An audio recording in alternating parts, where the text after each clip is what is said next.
केंद्रीय गृह मंत्री अमित शाह की अध्यक्षता में वामपंथी उग्रवाद पर हुई समीक्षा बैठक।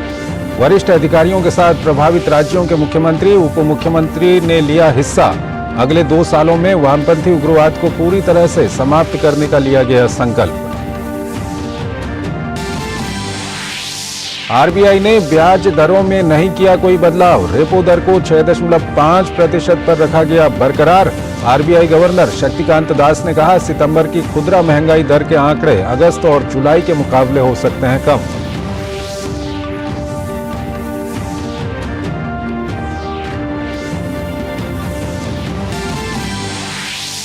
तेलंगाना में भाजपा अध्यक्ष जेपी नड्डा ने केसीआर पर बोला सीधा हमला। बीआरएस को भ्रष्टाचार रिश्वत समिति बताया। भाजपा राज्य परिषद बैठक के उद्घाटन सत्र को किया संबोधित। कहा, कांग्रेस एक राष्ट्रीय नहीं बल्कि सोनिया, राहुल, प्रियंका की है पार्टी।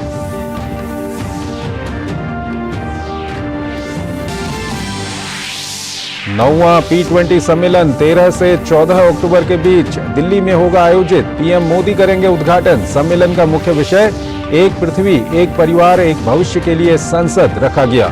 G20 के अलावा 10 अन्य देशों और अंतर्राष्ट्रीय संगठन के प्रतिनिधि लेंगे हिस्सा।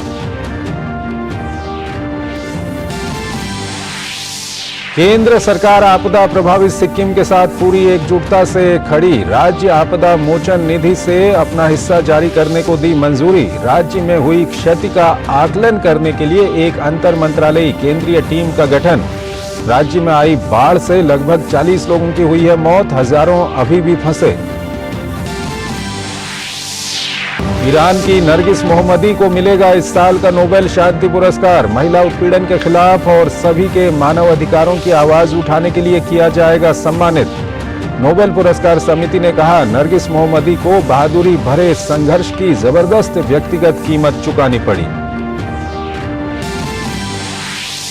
और एशियाई खेलों में भारतीय पुरुष हॉकी टीम ने जीता स्वर्ण पदक। तीरंदाजी में पुरुष रिकर्व टीम और भारतीय पुरुष ब्रिज टीम ने जीता रजत। बैडमिंटन में पुरुष एकल में एचएस प्रणॉय ने 41 साल बाद दिलाया कांस्य। वहीं सेपक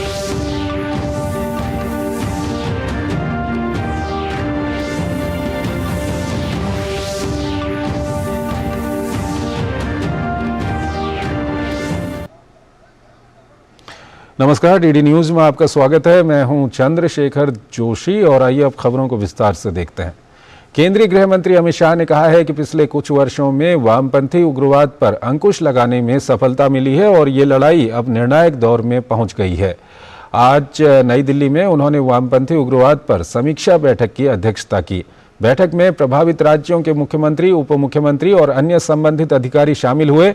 अपने संबोधन में गृह मंत्री ने कहा कि प्रधानमंत्री नरेंद्र मोदी के नेतृत्व और वामपंथी उग्रवाद से प्रभावित सभी राज्यों के सहयोग से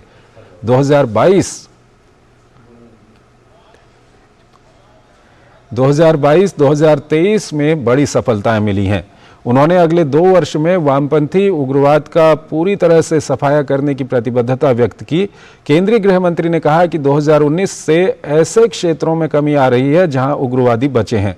सीएपीएफ के 195 नए शिविर लगाए गए हैं और 44 नए शिविर स्थापित किए जाएंगे। गृह मंत्री ने कहा कि केंद्रीय सशस्त्र पुलिस बल सीएपीएफ की वामपंथी उग्रवाद के खिलाफ तैनाती के साथ ही तर्कसंगत विकास नरेंद्र मोदी सरकार की प्राथमिकताएं हैं। उन्होंने वामपंथी उग्रवाद से मुक्त हुए क्षेत्रों में ये समस्या वहां दोबारा उठ न सके, इसके लिए निरंतर निगरानी बनाए रखने की आवश्यकता पर बल दिया। भारतीय रिजर्व बैंक ने लोन लेने वालों को बड़ी राहत दी है। आरबीआई एमपीसी की बैठक में प्रमुख ब्याज दर यानी रेपो रेट में कोई बदलाव नहीं करने का फैसला लिया गया है। इस तरह रेपो रेट को 6.50% पर बरकरार रखा गया है। आरबीआई की मौद्रिक नीति समीक्षा बैठक 4 अक्टूबर से शुरू हुई थी, जो आज खत्म हो गई है। इस बैठक में रेपो रेट, महंगाई, जीडीपी ग्रोथ और दूसरे आर्थिक मुद्दों पर चर्चा हुई है।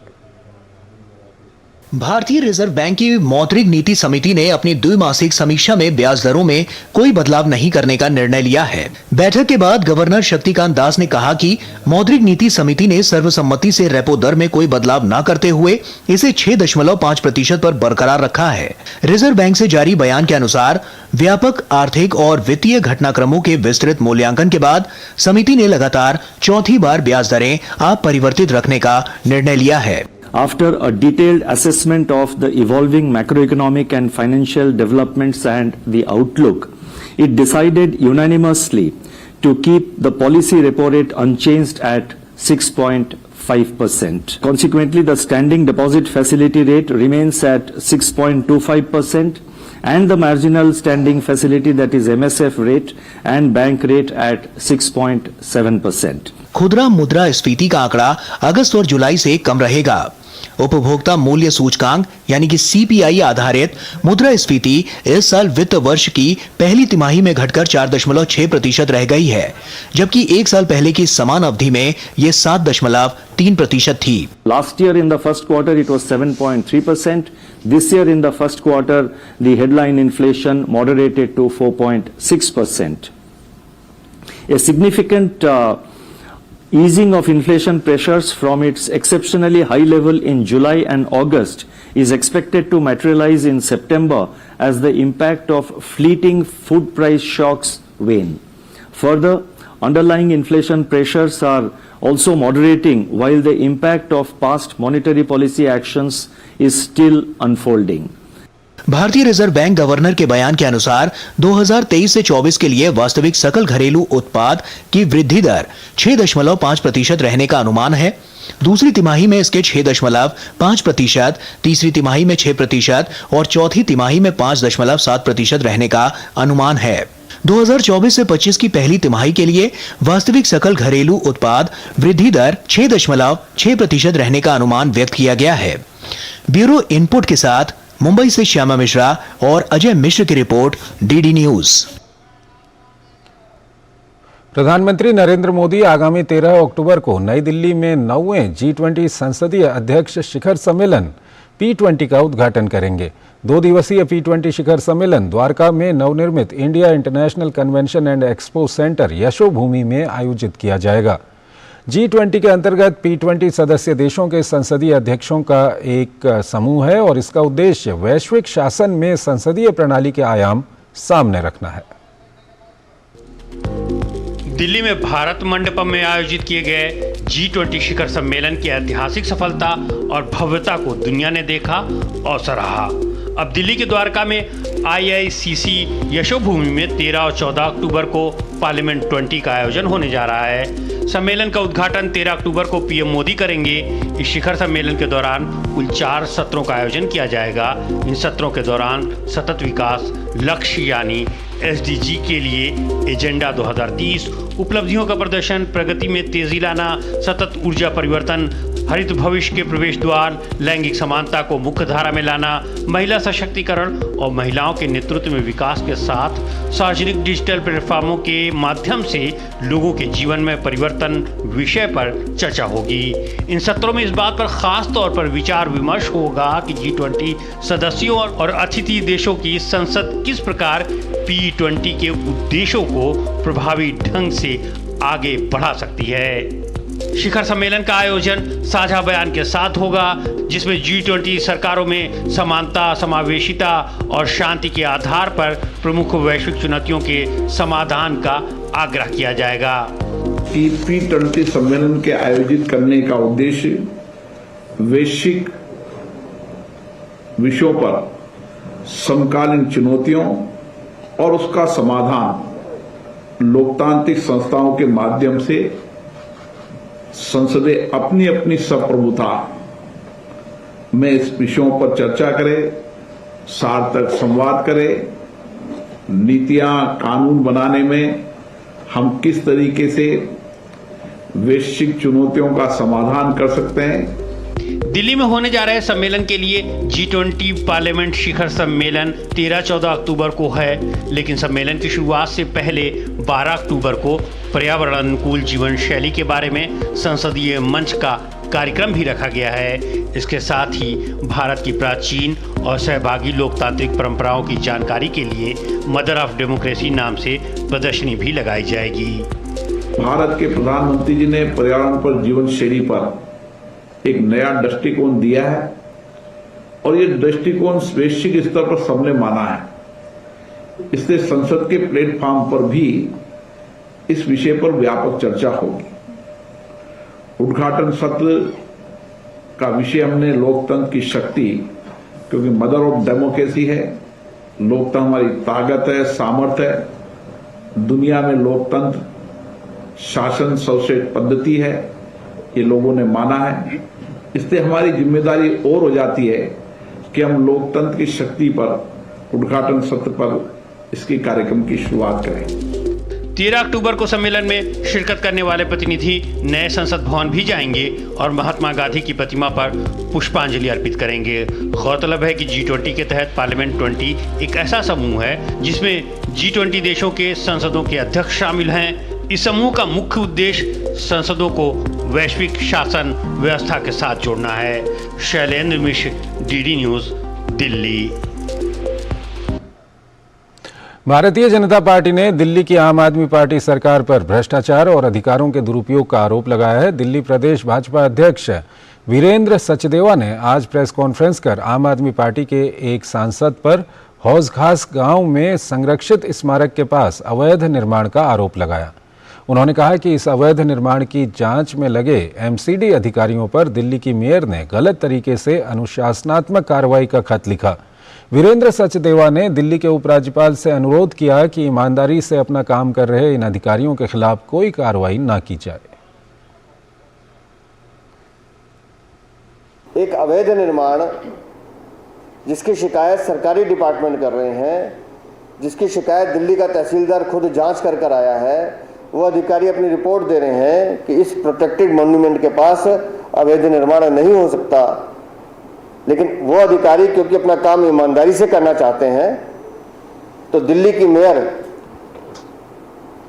जो खुद तो कुछ लिखती नहीं है, इनको जो भी डायरेक्शन आती है व्हाट्सएप पे आती हैं और वो ये पत्र निकालती हैं। क्या संदेश देना चाहते हैं हम दिल्ली के अधिकारियों को या दिल्ली नगर निगम को कि हम दिल्ली को लूटने आए हैं और आप इस लूट में हमारी मदद कीजिए, नहीं तो हम आपको काम नहीं करने देंगे।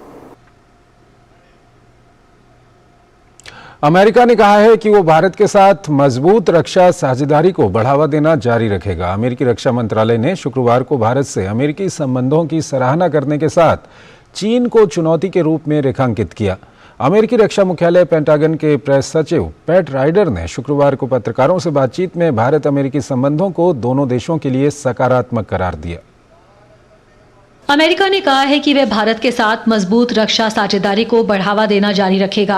अमेरिकी रक्षा मंत्रालय ने भारत से अमेरिकी संबंधों की सराहना करने के साथ चीन को चुनौती के रूप में रेखांकित किया।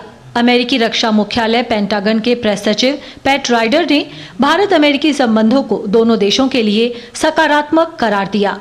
उन्होंने कहा कि संयुक्त राज्य अमेरिका भारत के साथ मजबूत रक्षा साझेदारी को बढ़ावा देना जारी रखेगा।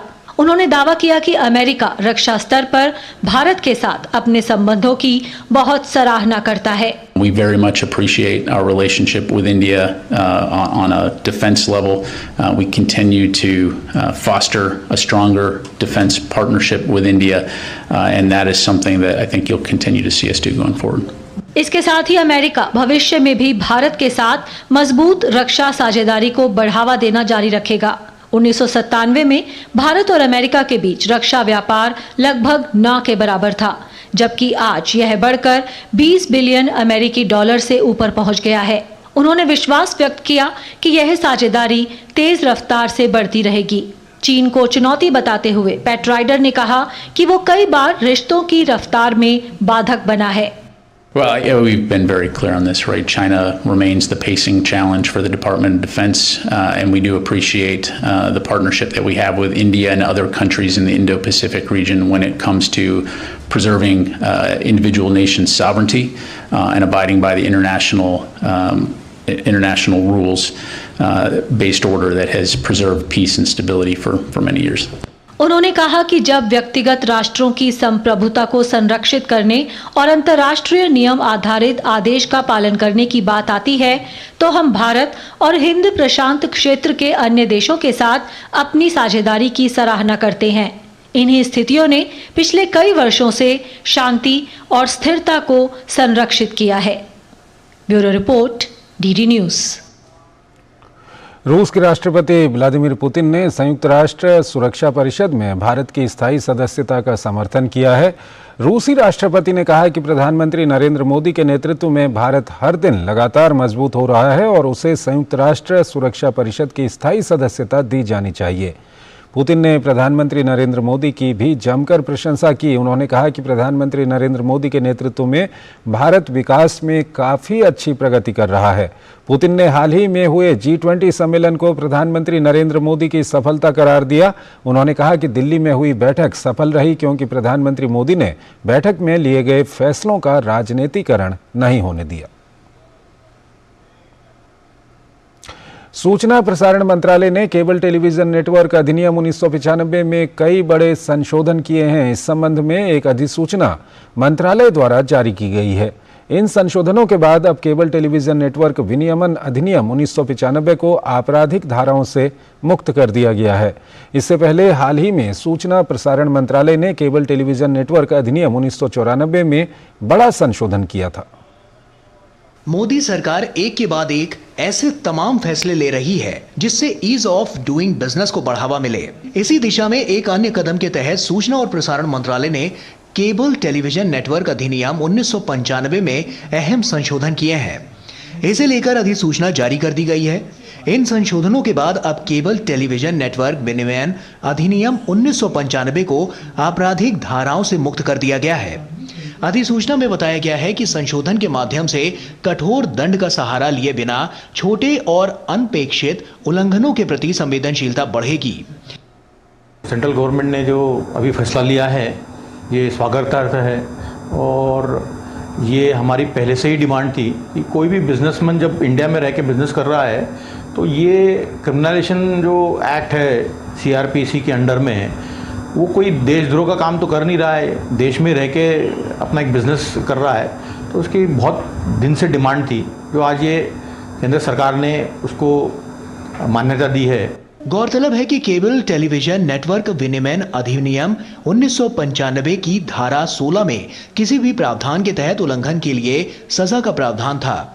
इस धारा में कारावास का प्रावधान था जिसे पहली बार के मामले में 2 साल तक और प्रत्येक बाद के अपराध के लिए 5 साल तक के लिए बढ़ाया जा सकता है।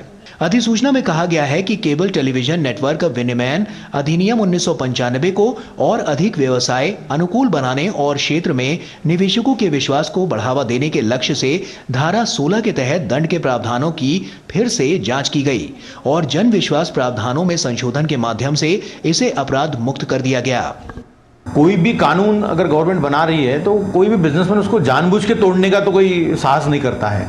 कभी कभार गलती से जैसे उसमें बहुत से पॉइंट्स है कि रजिस्ट्रेशन होना चाहिए या और दूसरा जैसे कंटेंट जो है हम रीट्रांसमिट करते हैं।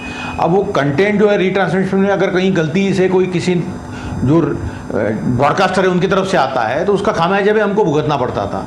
तो ये सारी चीज़ें हमने गवर्नमेंट के ध्यान में लाई थी। सूचना प्रसारण मंत्रालय ने हाल ही में केबल टेलीविजन नेटवर्क अधिनियम 1994 में संशोधन किया था।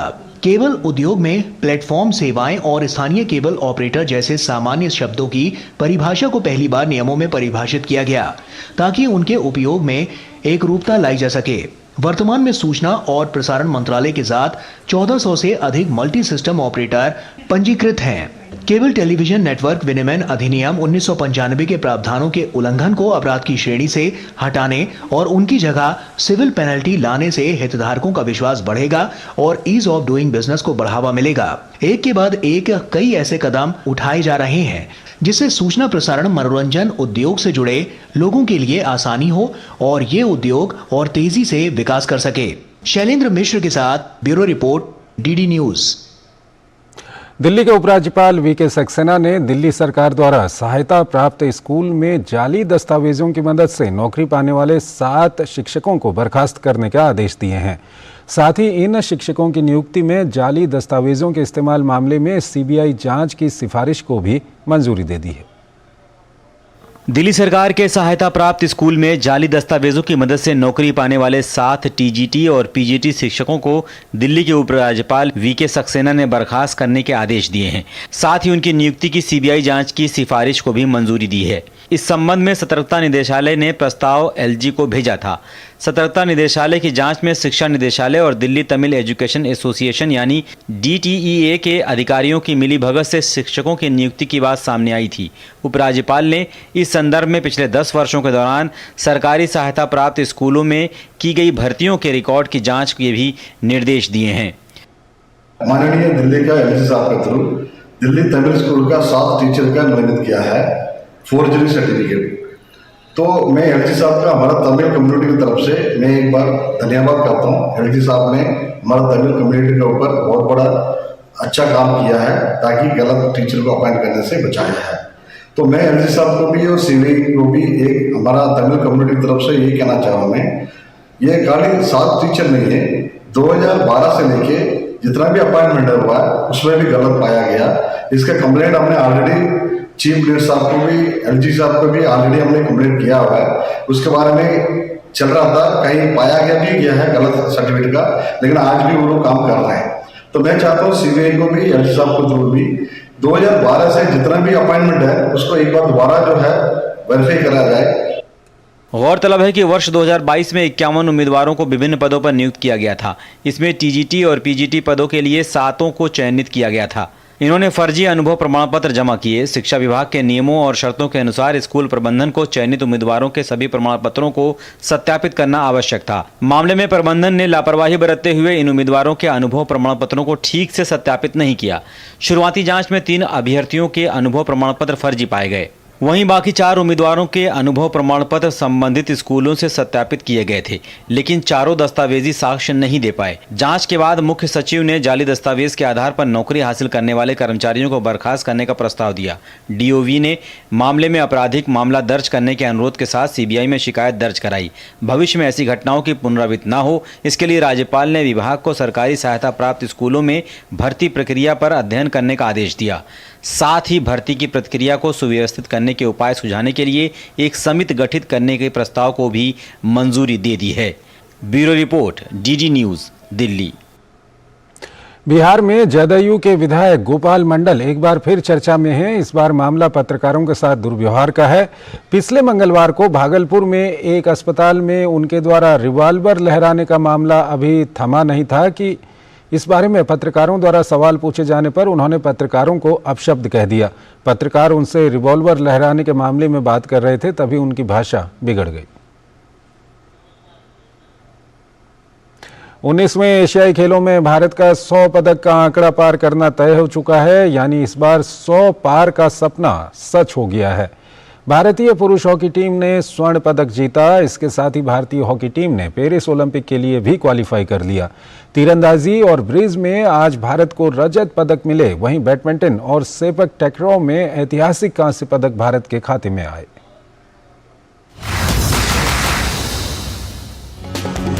एशियाई खेलों में भारत ने हॉकी में एक बार फिर परचम लहरा दिया है। भारतीय पुरुष हॉकी टीम ने स्वर्ण पदक जीतने में सफलता पाई। भारत ने एक तरफा फाइनल में जापान को 5-1 से हराकर स्वर्ण पदक अपने नाम किया। 19वें एशियाई खेलों में ये भारत का 22वां स्वर्ण पदक रहा। इस जीत के साथ ही भारतीय हॉकी टीम ने पेरिस ओलंपिक के लिए भी क्वालिफाई कर लिया। तीरंदाजी में भारत की पुरुष रिकर्व टीम ने रजत पदक जीतने में सफलता पाई। अतानु दास, तुषार शेलके और धीरज बोमा देवारा ने ये पदक हासिल किया। भारतीय पुरुष ब्रिज टीम ने रजत पदक जीतने में सफलता पाई। भारतीय टीम को फाइनल में हांगकांग के खिलाफ शिकस्त मिली। तीरंदाजी में भारत की अंकिता भकत, सिमरनजीत और भजन कौर की महिला रिकर्व टीम ने कांस्य पदक जीता। महिला टीम ने कांस्य पदक के मैच में वियतनाम को हराया। एशियाई खेलों में बैडमिंटन में पुरुष एकल वर्ग में HS प्रणॉय को कांस्य पदक मिला। बैडमिंटन के सेमीफाइनल में प्रणॉय को चीन के ली शिफेंग के हाथों 16-21, 9-21 से हार का सामना करना पड़ा। एशियन गेम्स में बैडमिंटन के पुरुष एकल वर्ग में भारत को ये पदक 41 साल बाद मिला है। भारत ने सेपक टैक्रो में ऐतिहासिक कांस्य पदक हासिल किया। भारत ने रेगू ट्रायो में ये पदक अपने नाम किया। भारतीय टीम को सेमीफाइनल में थाईलैंड के हाथों 10-21, 13-21 से शिकस्त मिली। कुश्ती में भारत की सोनम मलिक ने कांस्य पदक जीता। सोनम ने महिलाओं के 62 किलो भार वर्ग में कांस्य जीता। सोनम ने चीन की जियोलोंग को मात दी। कुश्ती में ही भारत की किरण बिश्नोई ने 76 किलो भार वर्ग में फ्री स्टाइल में कांस्य जीता। कांस्य पदक के मुकाबले में किरण ने मंगोलिया की पहलवान को हराया।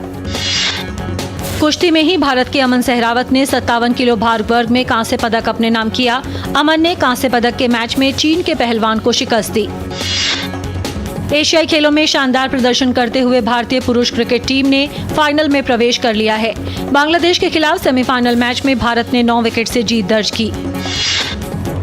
भारत की महिला और पुरुष कबड्डी टीमों ने भी फाइनल में जगह बना ली है। वहीं बैडमिंटन में भारत के चिराग शेट्टी और सात्विक साईराज की जोड़ी ने पुरुष युगल वर्ग के फाइनल में जगह बनाई। चिराग और सात्विक की जोड़ी एशियाई खेलों के इतिहास में पुरुष युगल वर्ग के फाइनल में जगह बनाने वाली पहली भारतीय जोड़ी बनी। Sports desk, DD news.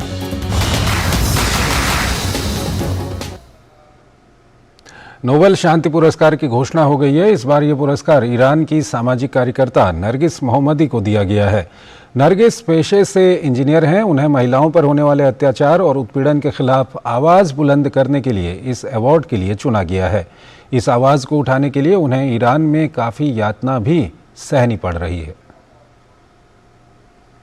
जन, जिंदगी और आज़ादी, फारसी के ये 3 शब्द ईरान में पिछले कुछ महीने पहले हुए विरोध प्रदर्शनों में गूंजते ये नारे इस बात की पुष्टि करते हैं कि महिलाओं के अधिकार जीवन और स्वतंत्रता के केंद्र में हैं। और इन नारों के उद्घोष के साथ ईरान में महिला अधिकारों की लड़ाई लड़ते हुए सलाखों के पीछे धकेल दी गई सामाजिक कार्यकर्ता नरगिस मोहम्मदी को शांति पुरस्कार देने की घोषणा की गई है। 51 वर्षीय नरगिस पेशे से इंजीनियर हैं। वे इस वक्त ईरान की जेल में 31 साल और 154 कोड़ों की सजा काट रही हैं। महिलाओं पर होने वाले अत्याचार और उत्पीड़न के खिलाफ आवाज बुलंद करने के लिए इस अवार्ड के लिए चुना गया है। इस लंबी सजा से पहले उन्हें 13 मर्तबा गिरफ्तार किया जा चुका था और 5 बार दोषी करार दिया जा चुका था। उन्होंने महिलाओं के अधिकारों के साथ मृत्युदंड समाप्ति के लिए भी मुहिम चलाई। मानवाधिकारों और स्वतंत्रता को बढ़ावा देने के लिए उनकी लड़ाई के लिए नरगिस मोहम्मदी को 2023 का नोबेल शांति पुरस्कार देने का फैसला किया है। उनके साहसिक संघर्ष की भारी व्यक्तिगत कीमत चुकानी पड़ रही है। कॉलेज के दिनों में जहां आम बच्चे नृत्य और गायन में व्यस्त होते हैं, नरगिस ने उन दिनों में देश में बदलाव की लौ प्रज्वलित करने की ठान ली।